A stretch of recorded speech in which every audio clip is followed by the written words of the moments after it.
Hi dear lovely YouTube, I'm going to quickly read chapter 1 of my book and then I might do a little bit of chat at the end. It's the 13th of August. 13th, lucky for some. Let's make it lucky for you today. Have a lovely the 13th. Depending on when you're listening to this, I'm almost guaranteed it's not going to get out today. My apologies. Chapter 1. Who, what, where, when, why and how of my book called Synchronicity by Tamasin F. Blake. Meaningful coincidence of two or more events where something other than probability of chance is involved. It's Carl Jung, 1955. There is no such thing as coincidence. Coincidences do not happen by accident. It is not a coincidence that you're reading this book. The universe has brought you to this point. Where to begin? Well, who, what, where, when, why and how of coincidence are the 5 W's and H. These are the questions surrounding any good story. This is how I have tried to sort out and sift through the information currently available to me about synchronicity. In this situation, I think it makes more sense to start with the what. So I've committed some sort of literary crime and swapped who with what. What? What is synchronicity? No one knows. Next. So I laugh at my own little jokes, dear lovely YouTube. All synchronicity is a calling card from a higher intelligence. Synchronicity is as hard to describe as it is to understand. What is synchronicity? Well, I can offer you some sets of ideas by way of explanation, but generally the whole of this book tries to answer that question. It is information so heightened as for us humans to call it a coincidence. Sometimes the events or information are so deliciously improbable, unlikely and unexplainable. We call it synchronicity. The timing is perfect, the data is succinct, it has deep meaning for the person in the middle of it. Synchronicity is a set of acausal events which often leave us with our mouths open. Did you see what just happened? You will never believe it, but with a story to tell which often is repeated through the years to demonstrate the unexplainable, not everything is easily explained. Synchronicity inspires us with awe, and when events line up which transcend mere coincidence, and we are left shaking our heads, mystified about what just happened, I believe that synchronicity is evidence of a higher intelligence at work. The universe delivers up the extraordinary, and often perplexing interplay of events that defy all odds and prompt us to ask, what are the chances? What are the odds? It is all in the timing of the events. This is all part of the mystery. How did that happen? Right at that moment, right then, right at that exact moment. How do all these events and circumstances come together at exactly that precise moment? The exact day, the hour, the minute, sometimes the precise second, to have meaning for the person who is witnessing the coincidence. I believe that synchronicity is a gift from the universe, a beautiful, clever, intelligent delivery of a message from our friends in spirit to either wake us up or remind us of their presence around us. Synchronicity is a form of communication from spirit to us little earthbound peeps. Coincidence is a gift of information, knowledge and power. Clues are all around us for which directions to take, whom to speak to, who to go into business with, which firm to work for, what sort of work to do. If ever you need to help accessing this information, ask the universe. Who experiences coincidence? Who does synchronicity show up for? People who have an interest in synchronicity and coincidence?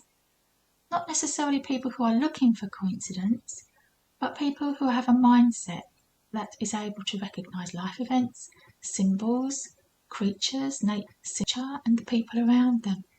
People who are switched on, people who know that there is meaning to life are more likely to notice and to experience synchronicity. People who are aware of their own energy output.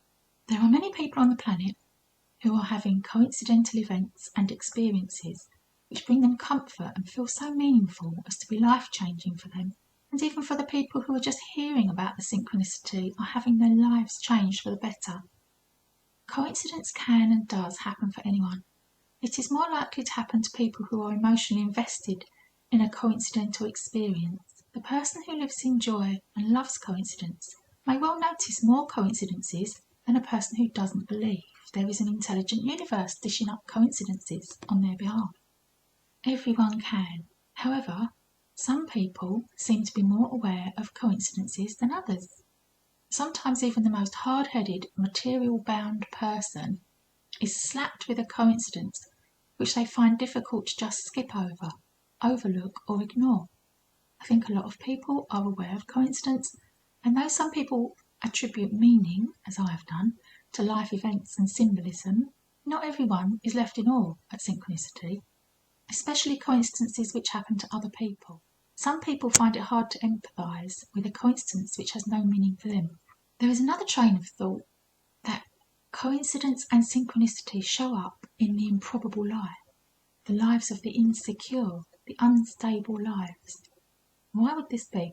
Why would coincidence show up in the life of the superstitious, the weak, the schizophrenics, the poor, more than the wealthy, the strong, or the secure?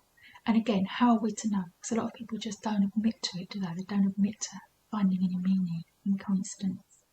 Not everyone admits to experiencing coincidence, and they certainly don't admit to assigning any meaning to it. Not everyone admits to noticing signs, and even fewer people would admit to acting on signs. We live in a society where science is king. The rational is the only one to be listened to. There is only a very small place at the table for intuition. Only the weak-willed would dream of believing in things they cannot see. I feel it is a fear of what other people think, which prevents most people from coming out about their beliefs in signs, portents, symbolism, and messages from the universe.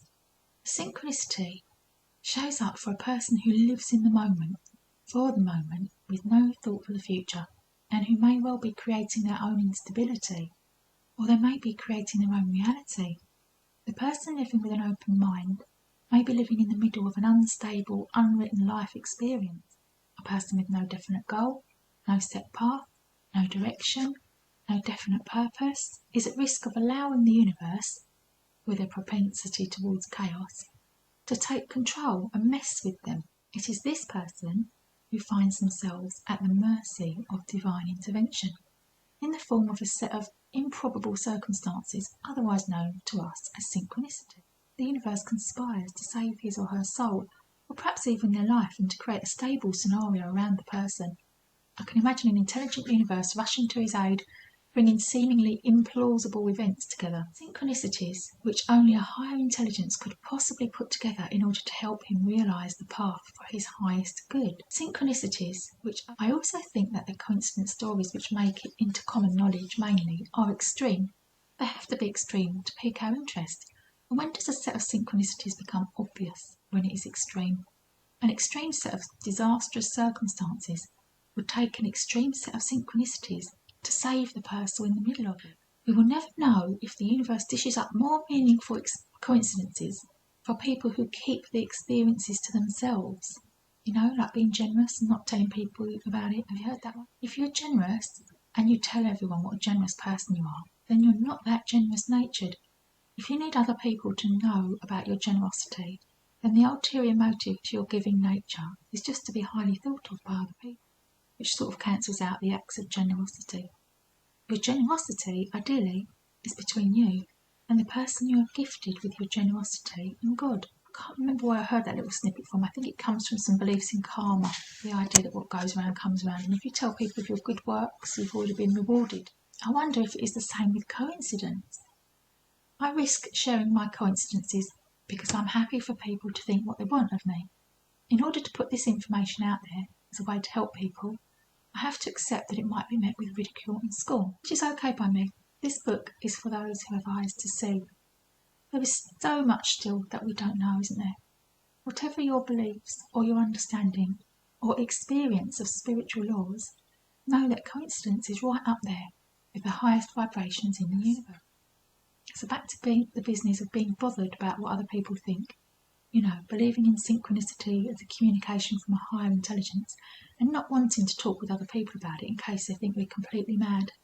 It is no surprise that people keep their coincidences to themselves. There's a reason for this, and for those of you who have tried to share your stories with people, you will have realised that not everyone can see anything special or meaningful about coincidences. Some people will even look at you as if you're kooky, or as if you're slightly crazy, particularly if the experience has had a profound, deeply felt effect on you. If you accept this as a general situation in the 21st century, that despite physicists and scientists uncovering previously unknown information every year, coincidence and synchronicity are dismissed as meaningless for the simple-minded. Although in fairness, a lot of these scientists also write God off in the same way. So you are not alone. The universe brought the coincidence to you. The coincidences are between you and the universe, and if you don't want to share them with anyone else, that's totally fine. In order to share your coincidences, you do have to be thick-skinned enough to be able to take some criticism, or at least have the ability to be able to brush criticism off, knowing that if people aren't ready to enjoy your coincidences with you, it is their loss. In this strange universe, we don't even know if our thoughts affect other people, or if thoughts are contagious in any way, and yet we're often still concerned with what other people are going to think of us. We can't speak up about what we do believe. As a therapist, I've spent many hours sitting with people who have been virtually paralysed mentally and emotionally from physically acting in their own lives because of fear of what other people are going to think. Either a fear of judgment or a fear of loss of status or reputation in the eyes of other people. After working through these thoughts, it can be easy to accept the idea you don't know what other people are going to think. It can take some practice to learn how to leave their thinking with them. Leave it with the other person. If you can learn to do that, it does help enormously. I know it is more complicated than to think, if they don't pay your bills, is it any of their business? But this is a good start. If another person sees us as a person who believes in a higher person, they might change their view of us. They might reject us, they might treat us differently, or have less respect for us as people. These are all fears which can become a reality, and not everyone is fortunate enough to be able to be so independent as to not be bothered about other people's thinking, which is sad, but also seems to be creating a society where people are scared to make any moves through fear of the response of the crowd, which may be real or imaginary. Dear reader, allow me to interrupt this flow with a story. A recent experience I had of someone who was scared to tell people she was visiting a law of attraction seminar. My little trip to Amsterdam in 2023 led me to meeting some lovely people. One lady had lied to her relatives about where she was going, purely because she was so concerned with what they would think of her, and she didn't want to have to deal with their negativity and protestations about what she was doing. Fortunately for me, I'm at a stage of my life where I'm less dependent on the opinion of others. Not completely independent, but I only have a few years before retirement, so if the worst comes to worst, I will only have a few lean years. My little jokes are punctuated by exclamation mark, dear listener.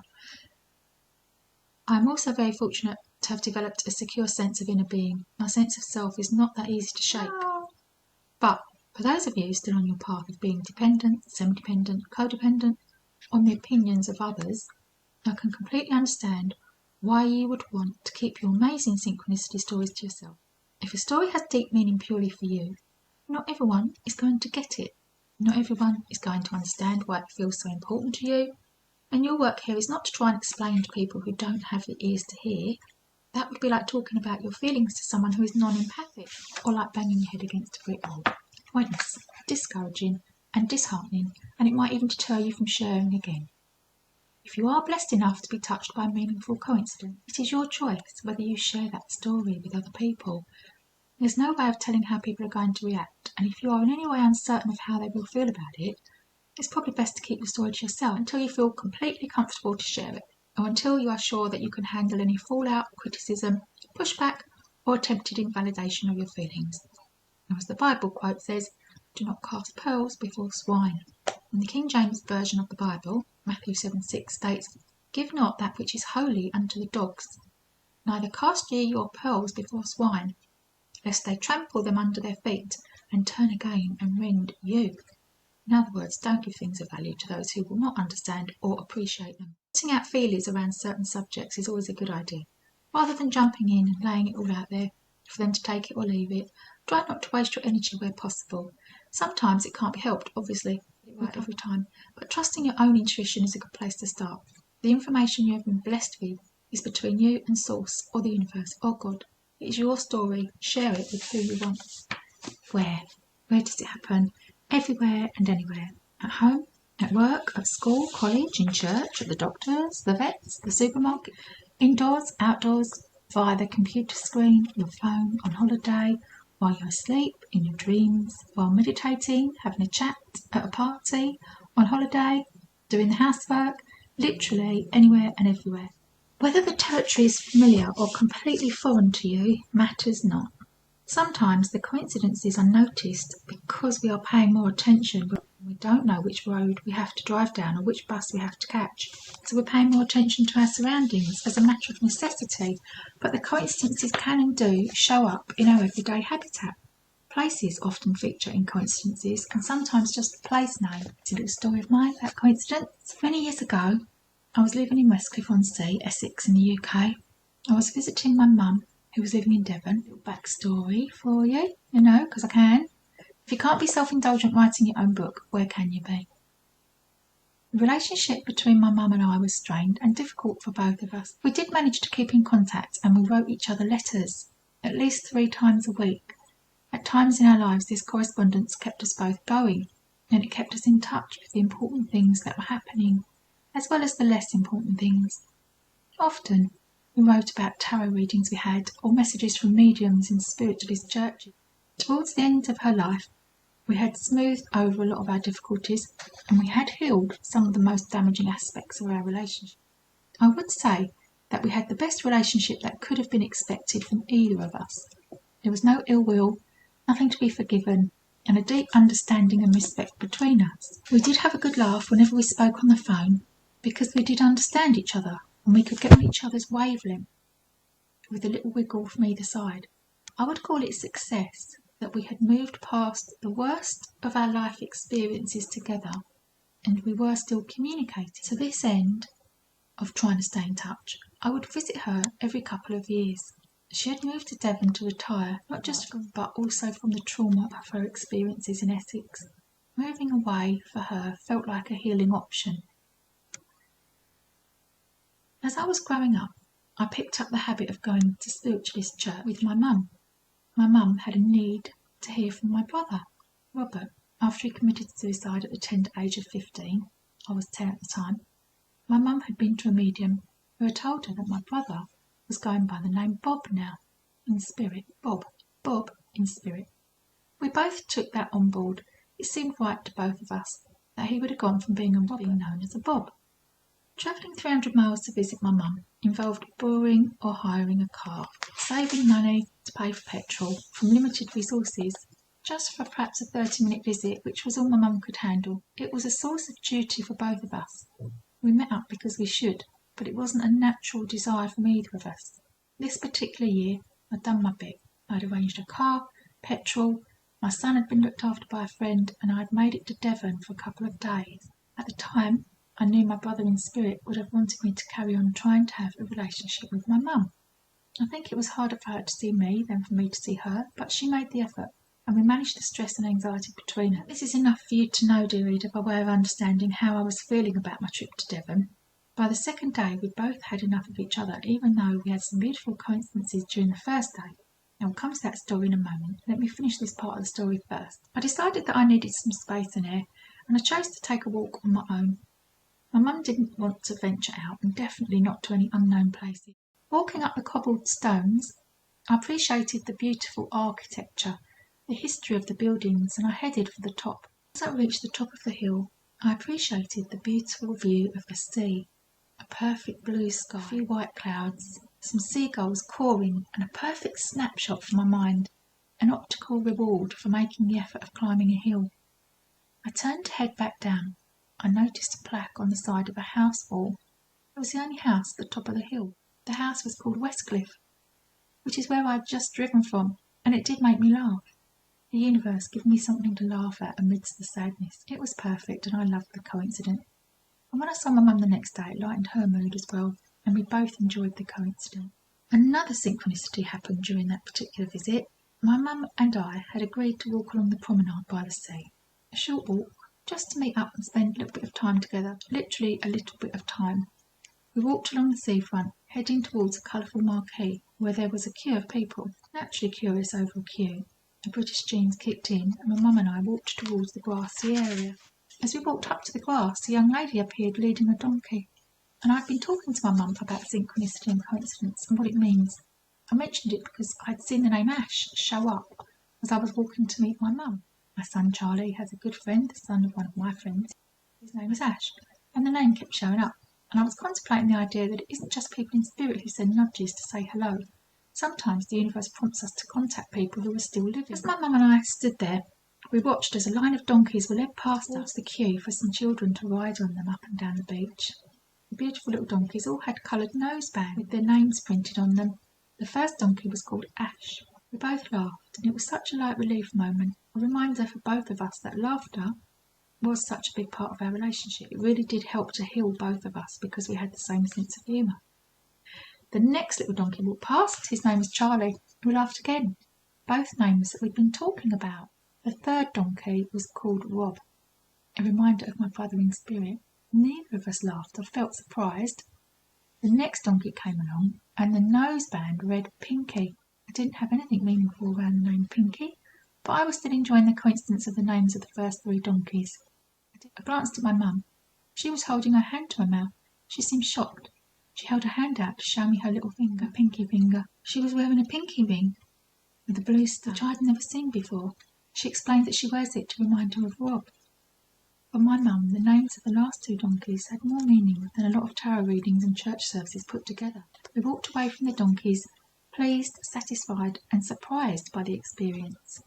I know I felt as though I'd been touched by spirit, and that experience alone made the trip worthwhile. It felt like a very special moment. Thanks for watching. Bye for now.